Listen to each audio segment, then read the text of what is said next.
Buenas tardes a todos.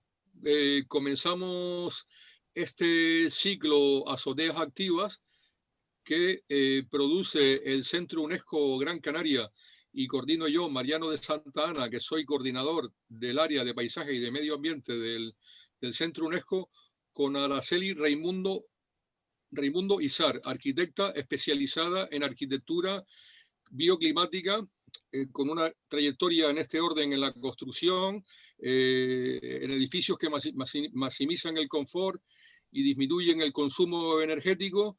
También Araceli se ha orientado a la ordenación sostenible del territorio, asesorando a diversos ayuntamientos, y además está involucrada, ahí nos conocimos, en el activismo medioambiental con el colectivo de arquitectas de Tenerife, Cascos Púrpura. Nos conocimos en una campaña para reclamar una ley de protección del arbolado urbano que ya está en el Parlamento Canario y esperemos que se apruebe. Buenas tardes, Araceli. Hola, buenas tardes. ¿Qué tal? Encantado de volver a verte, aunque sea virtualmente, ¿no? Igualmente. Bueno, para empezar a romper el hielo, te preguntaría este proyecto que es muy transversal, Azoteas Activas. Hemos hablado de las dimensiones, el potencial educativo de las azoteas, de ocio, de negocio, de abastecimiento agrícola, etcétera. Desde el punto de vista de tu disciplina, la arquitectura, y concretamente la arquitectura bioclimática, ¿qué se puede hacer para activar las azoteas y muy especialmente las azoteas de Canarias? Pues a mí me parece, para empezar, comentarte que me parece un proyecto fascinante y sobre todo la idea que me comentaste, que hubiera transversalidad entre muchas opiniones diversas, pero que todas pueden enriquecer y hacer un todo. Creo que incluso es una idea tan bonita y nos puede ayudar tanto a mejorar incluso como especie, que podría acogerse a fondos europeos de los de recuperación. Y de hecho creo que de ahí podrían salir proyectos interesantes. En la parte que a mí me toca, en mi disciplina, bueno, yo soy arquitecta bioclimática. Lo que trato es de que los edificios que diseño se esté muy a gusto viviendo dentro y que además consuman el mínimo de energía. Y la poca que consuman, que intenten que sea energía renovable. O sea que es una línea de investigación directamente relacionada con la lucha contra el cambio climático.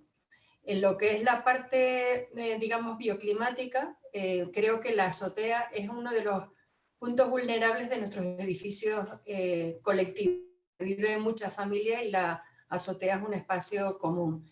Porque España tenía una normativa desde el año 79 que obligaba a que se diseñaran los edificios para que no consumieran casi energía, y sobre todo la parte térmica. Había una normativa que era de condiciones térmicas. Y la única comunidad que no tenía que cumplir esa normativa era la Canaria. La normativa canaria, nosotros teníamos que hacer los proyectos de los edificios, pero la ficha en la que había que justificar que dentro del edificio se iba a estar muy a gusto, no teníamos la obligación de cumplimentarla.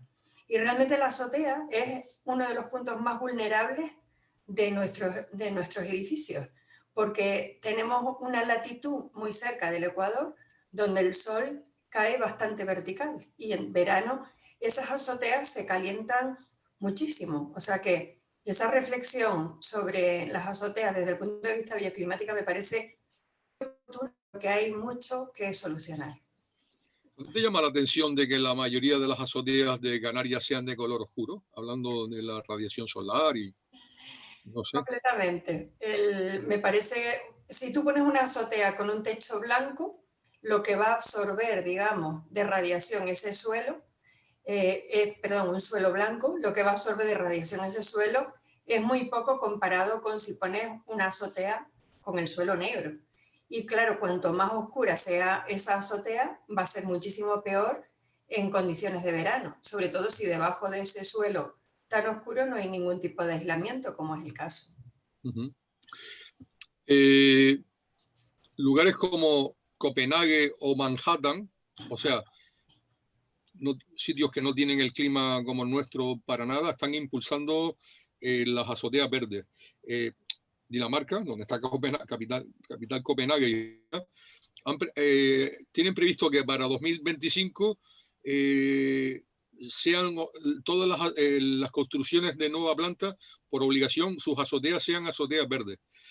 Me pregunto, y quiero compartir esta pregunta que me hago contigo, que qué estamos esperando en Canarias con este clima que tenemos, ¿no? Porque eso sí, políticos llenándose en la boca con todo tipo de declaraciones con el cambio climático, asesores y consejeros y no sé qué, tenemos de todo, ¿no? Pero, en fin, ¿en qué estamos fallando como sociedad en este sentido?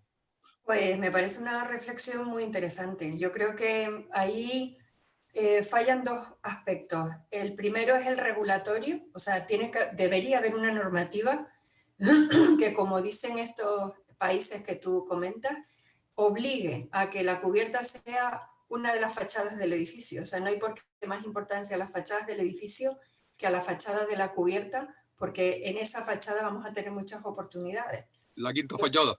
la quinta fachada, exactamente. Y no solamente por la vista, como pasa en los espacios protegidos, ¿no?, de patrimonio, sino también por la utilidad.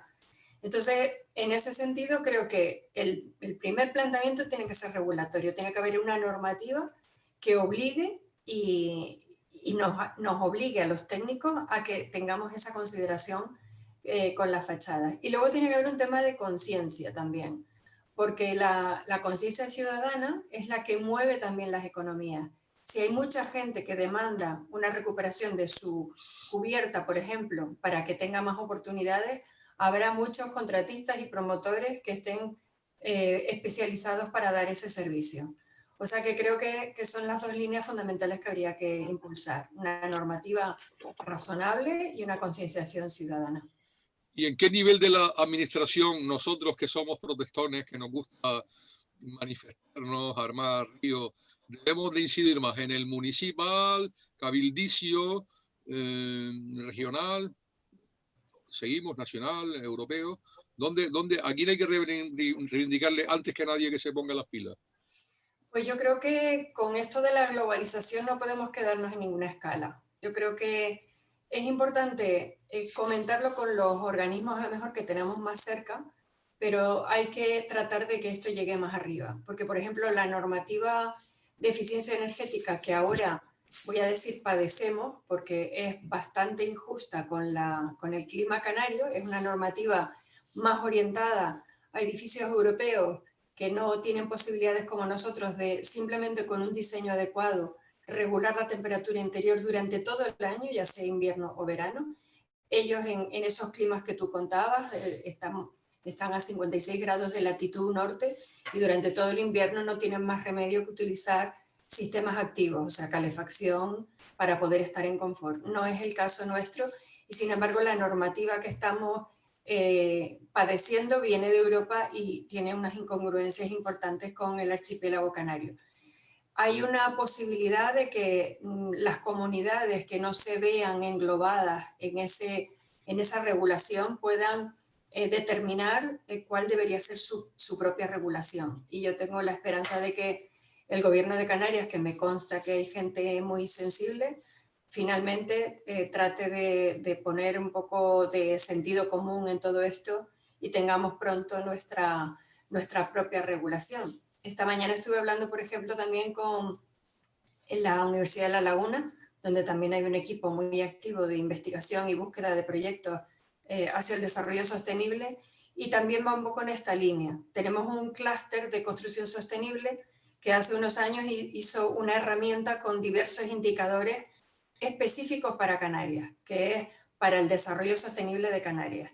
Entonces, yo lo que espero es que podamos combinar una herramienta adecuada para el archipiélago canario, posiblemente cogiendo esos indicadores, y también hicimos un manual de arquitectura bioclimática para Canarias, para el ITC, en el año 2011, que está sin ningún tipo de uso, ¿no? Y tiene estrategias para las 40 localidades más pobladas del archipiélago canario con datos concretos del clima. Entonces, tenemos herramientas, pero no las estamos usando. O sea que yo creo que no hay que quedarse en una sola administración, sino que hay que tratar de hacer una escalada que llegue a Europa, que al final es la que regula, pero que Europa no es lo mismo una normativa de accesibilidad, por ejemplo. El ciudadano de Dinamarca que es discapacitado tiene las mismas barreras que podría tener un canario, pero no es lo mismo el hacer una regulación de cómo deben ser los edificios cuando los climas son tan dispares. Vale, y ahora desde el punto de vista del ciudadano y no de las administraciones, ¿no? Alguien dice, pues la verdad que me gustaría, ha oído nuestra entrevista, ha visto el hincapié que tú haces en el confort y la eficiencia energética desde el punto de vista de la arquitectura bioclimática, pero dice, eso no está al alcance de mis posibilidades, eso requiere una alta inversión o en fin. ¿Cómo persuadir a quien tiene una azotea individual o a una comunidad de vecinos de la oportunidad, de la conveniencia y de incluso la rentabilidad de tener una azotea más confortable y más eficiente energéticamente? Bueno, yo creo que ahora estamos llenos de oportunidades para poder acogernos a este tipo de beneficios. Por ejemplo, el Cabildo ha sacado una línea Cabildo de Tenerife, el Cabildo, subrayo, porque nos están perdón, oyendo. Sí. sí, el Cabildo de Tenerife. Tuvimos una videoconferencia el otro día y entonces nos lo estuvieron comentando y han sacado una línea muy interesante para hacer comunidades energéticas. Entonces, una comunidad energética, ¿qué mejor sitio tiene para poner energías renovables, placas fotovoltaicas, que la cubierta de su edificio? Ahí también se puede llamar al cabildo y les dan el contacto de con qué persona exactamente hay que contactar.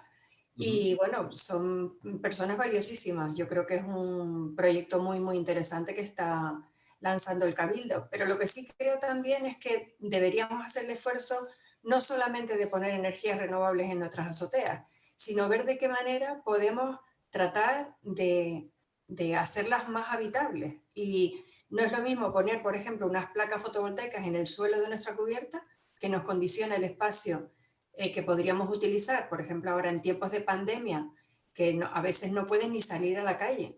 Y tenemos unas azoteas que sirven para tender la ropa y a veces ya ni eso, porque la gente se compra una secadora. Entonces podríamos, esas placas fotovoltaicas, en vez de ponerlas en el suelo, podemos hacer una especie de porches donde las personas mayores puedan subir, puedan coger sol, sintetizar la vitamina D y podemos hacer aplicaciones informáticas incluso para regular los turnos de subida a la azotea para respetar el confinamiento. Pero luego también aprovechar para procurar ese aislamiento térmico que nos hace falta y que es tan importante para darle confort a las viviendas de las últimas plantas. Y por ejemplo, si los niños tienen que jugar, hay esos pavimentos que son como de caucho que ponen en los parques infantiles, que si se ponen estratégicamente en el lugar adecuado de la cubierta, sirven para que los niños puedan jugar, pero sirven también para aislar las partes que tengan más radiación solar de esa cubierta. O sea que no es solamente poner fotovoltaica, creo que hay que minimizar el consumo, porque imagínate que esas viviendas de las últimas plantas consumen un montón de energía porque tienen el aire acondicionado puesto durante todo el verano porque ahí debajo no se puede estar. No se trata de ver cuánto consumes en aire acondicionado y trasladarlo a placas fotovoltaicas, que a lo mejor te ocupan la mitad de la cubierta, ¿no? Sino que sería más interesante el primero regular esa climatización que te hace falta para estar en confort y después esa energía que al final te haga falta ya sí, que sea renovable. Pero me parece que está la asignatura pendiente fundamental de intentar con el diseño hacer los espacios más evitables reduciendo el consumo energético. Eh, la azotea verde, que sería un engranaje de la infraestructura verde, si tú no dices lo contrario, entiendo que es así, ¿no? Debe de contemplar también la posibilidad de el autoabastecimiento de alimentos, poder cultivar hortalizas, frutas, en fin. ¿Qué nos cuenta sobre el particular? Bueno, yo eso lo asociaría más al ocio, por ejemplo. Hay muchas personas, por ejemplo, mayores y los niños, que los enseñas también a cuidar el jardín que puedas tener en la cubierta que efectivamente te sirve para el autoconsumo, pero bueno, no va a ser tan relevante desde el punto de vista del autoabastecimiento canario, que ahora mismo importamos el 90% de lo que nos comemos, que es una barbaridad. Entonces, eso hay que traducirlo al cambio climático. Hay barcos que vienen desde lugares donde se impulsa esa agricultura industrial, digamos, muchas veces con no muy buenas prácticas, con unos pesticidas que no se deben, contratación de mano de obra a veces infantil, o sea, de cuanto más lejos nos vengan los alimentos que son fundamentales, menos controlaremos de qué manera se están cultivando y también eso va a incidir, puede ser que negativamente en nuestra salud, ¿no? Pero qué duda cabe que el tener, por ejemplo, un huerto urbano en la cubierta de un edificio te va a ayudar no solamente a ese ocio saludable, sino también es una manera de aislar, donde tengas la parte de huerto, que por supuesto hay que impermeabilizarlo muy bien, la tierra ya te hace de aislamiento térmico con respecto a la vivienda que esté en la parte de arriba, pero es que además al efecto de la ciudad disminuye lo que se llama el efecto de isla de calor. Esas azoteas de techos muy oscuros al final generan una isla de calor que al final nos hace más inhóspita la ciudad, sobre todo en condiciones de verano. Así que yo creo que es importante ver una especie de visión holística de qué es lo que se puede hacer y luego irlo implementando. Yo lo veo más como una especie de auditoría de las cubiertas previas, ¿no? Porque no en todas las cubiertas vas a poder poner las mismas cosas. Entonces, bueno, pues se puede hacer una preauditoría, ver un poco las oportunidades de esa cubierta y luego ir implementando cosas que nos van a mejorar la calidad de vida y también la salud del planeta. En relación a todo lo que venimos diciendo, entiendo que la administración, aparte de hacer cambios normativos, tiene la responsabilidad de hacer una gran pedagogía, ¿no? Con los medios que tiene a su alcance. Desde la televisión canaria, que podría tener un espacio dedicado a asuntos medioambientales que marcan la agenda de nuestro tiempo absolutamente, a campañas escolares, en fin, vallas publicitarias, lo que sea, potenciando estos asuntos y sobre todo lo que nos concierne, las azoteas. Una página web o algo donde ir a consultar cuestiones como las que estoy hablando contigo, ¿no? O sea, que el ciudadano disponga de información fácilmente legible, ¿no? ¿No crees que la pedagogía pública es crucial en este sentido? Completamente de acuerdo contigo. Y además, ahora mismo, por ejemplo, módulos de formación profesional podrían orientarse a solucionar los problemas que ahora tenemos. O sea, creo que es un inventario básico. O sea, ¿qué problema tenemos ahora? ¿Qué es lo que nos hace falta para solucionarlo? Y formar a nuestra juventud para que en su día nos ayuden también a resolver estos problemas. El Cabildo también ha impulsado Cabildo de Tenerife, sí. Sí, perdón. La Cátedra de Sostenibilidad, que bueno, ahora la dirige Marta Domínguez, una aparejadora de la Universidad de La Laguna, y en ella pues están también no solamente procurando esa formación, sino que también procuran proyectos para captar fondos europeos que favorezcan el desarrollo sostenible. Todas esas iniciativas desde luego son interesantísimas. Hablemos de urbanismo, que hemos hablado poco, hemos hablado más de arquitectura que de urbanismo. Desde el punto de vista de la densidad de la trama urbana, tendremos que ir decidiendo si queremos una de viviendas unifamiliares que depredan, consumen mucho territorio, o edificios, no sé cómo diría un arquitecto, en altura que consumen menos territorio, ¿no? Y bueno, pues claro, también cambia la tipología de azotea. No es lo mismo la azotea de una vivienda unifamiliar que la azotea de un edificio colectivo, ¿no? ¿Cómo podemos combinar todos estos intereses, ¿no? Me parece una reflexión interesantísima porque no tenemos que perder de vista que vivimos en un territorio en donde el suelo es un recurso estratégico y escaso, porque el 50% de nuestro suelo está protegido. Solamente podríamos intervenir en el otro 50%. Y en Canarias, por ejemplo, tenemos que elegir un poco entre una trama urbana más densa, o sea, edificios con cierta altura y, bueno, pues servicios más o menos estratégicos próximos, ¿no? De temas de abastecimiento, de administración, de salud y demás, que generan menos movilidad, porque al tener la ciudadanía más concentrada se favorece el transporte público y entonces es interesantísimo el aprovechar esas cubiertas. Pero claro, todo tiene su medida, porque si haces edificios que ocupen muy poco sitio y que sean muy altos, o sea, edificios tipo rascacielos o torres o algo así, al final vas a tener una cubierta muy pequeñita comparada con todos los vecinos que vas a tener por debajo, con lo cual para gestionar esa azotea en la línea de lo que estamos comentando lo van a tener bastante complicado, pero es que además las torres se irían arrojando sombras unas sobre otras y lo ideal es hacer una trama urbana diseñada para que la fachada sur de los edificios puedan tener soleamiento en diciembre, por ejemplo, que es cuando el sol está más horizontal, con lo cual el ancho casi de la calle te lo da el que el edificio de delante no te haga sombra.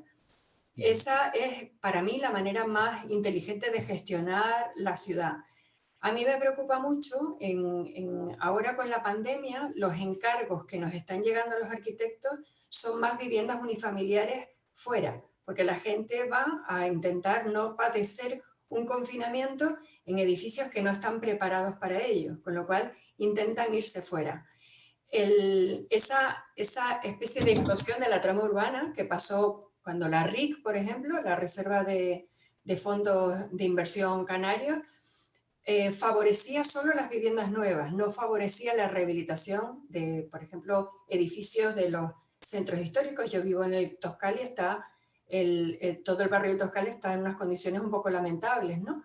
Entonces, esa reserva lo que hacía era potenciar los edificios nuevos y los promotores lo que hicieron fue irse fuera a construir, porque era mucho más fácil llevar los materiales, montar la grúa y demás. Muchas veces construyeron en suelos que son de buena capacidad agrológica, con lo cual estábamos tirándonos piedras contra nuestro propio tejado, ocupando suelos estratégicos para intentar una autosuficiencia alimentaria en la medida de lo que se pueda, pero al mismo tiempo generando una serie de adosados en espacios donde no había ningún tipo de dotación, donde había que coger el coche absolutamente para todo, y es lo que ha hecho que en los últimos 15 años se ha disparatado el transporte, las emisiones por transporte en la isla, los atascos, la calidad de vida y demás. O sea que tenemos que ser conscientes de que el diseño de la trama urbana, sobre todo si tiene en cuenta que las fachadas que van a captar radiación solar durante el invierno y si nos confinan lo vamos a necesitar, son las sur, pues que no solamente que el edificio sea eficiente, sino que la trama urbana esté ordenada para que los edificios tengan esa capacidad de captar radiación solar que necesitan y también la ventilación cruzada, es muy importante, favorecer la ventilación en épocas de estas del COVID, es muy importante favorecer la ventilación y esos edificios demasiado compactos, que no tienen patios interiores y demás, pues no favorecen nada la gestión de esas pandemias. Así que la reflexión sobre el urbanismo, que sea lo suficientemente compacto, pero que también tenga una porosidad adecuada en cuanto a zonas verdes próximas donde podamos ir a esparcirnos y que nos den la captación de CO2 y en la aportación de oxígeno necesaria, la disminución de la isla de calor, todo eso lo hacen los árboles y por eso es tan importante el árbol urbano como una estrategia de lucha contra el cambio climático y por eso nos implicamos tanto en su defensa. Araceli, desde el Centro UNESCO, nuestra intención es seguir con este programa Azoteas Activas. Estamos pensando en talleres, ya se verá. ¿Podríamos contar contigo en el futuro si para hacer algún taller online o ya se verá? Absolutamente encantada, porque la idea me gusta Bien, muchísimo, de verdad. vale. Pues nada, solo me queda pedirte que le mandes un abrazo fuerte a las compañeras de Cascos Púrpura y otro abrazo para ti. Nos veremos pronto dando guerra, que todavía nos queda. Mucha Muy guerra bien. que dar. Un abrazo grande para ustedes y muchas gracias por contar conmigo. Gracias. Un saludo.